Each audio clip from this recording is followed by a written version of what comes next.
Jerome Powell testified on Capitol Hill today, saying the economy is getting stronger and his personal economic outlook has strengthened since December. Joining us now is David Stockman, former director of the Office of Management and Budget under President Reagan. And you think this guy is setting us up for a crash, don't you, sir? Yes, I do. It's the same old, same old. It could have been Janet Yellen in trousers and a tie. I think he's missing three giant skunks sitting on the woodpile right in front of us. Number one is a epic monetary fiscal collision that we haven't seen, I haven't in my lifetime, and I've been involved since 1970 on Capitol Hill.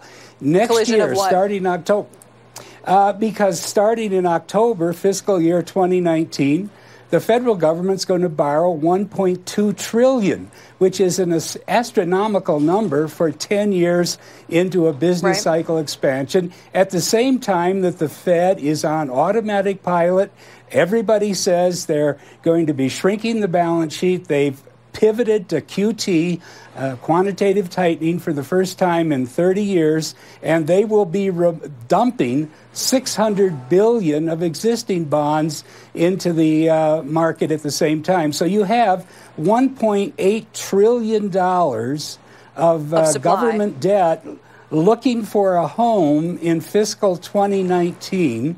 I don't see how the market will clear anything close to 290 on the 10-year. There's going to be a monumental yield shock that will take the market to 3% and 4% and probably overshoot beyond that, because there's no help coming from the other central banks around the world. The ECB is going to the sidelines. The only thing I'd say about this is everyone's aware of this. It's not an exogenous event that's going to come into the market and shock everybody. I mean, I'm buying treasuries today knowing there's $1.8 billion of supply coming in, and apparently I'm feeling pretty good about those levels. So that was the first thing you said was a problem. What are the others that you think are a problem? No, but I would say good for you, but words aren't the issue. It's flow. It's supply and demand, and it's the lack of any support from central banks. The ECB's on the sidelines,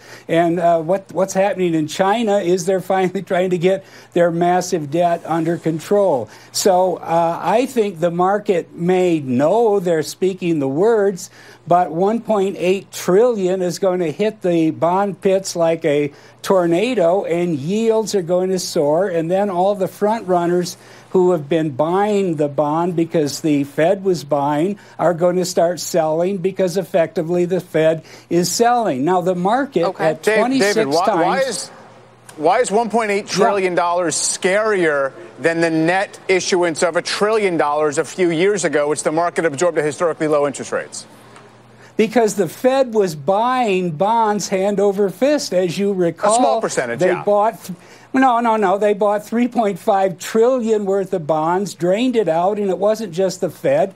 It was every other central bank in the world. You've seen the numbers, $15 trillion of debt, much of it U.S. government or GSE debt, has been drained out of the market into the central banks during that period. Now we're in a totally different ball game. We've had a pivot to QT. It will spread worldwide, and the pricing in a QT market is dramatically different than a QE market. Yeah, we're seeing that higher volatility the sense that maybe we're in the middle of a kind of paradigm shift. David, we have to leave it there.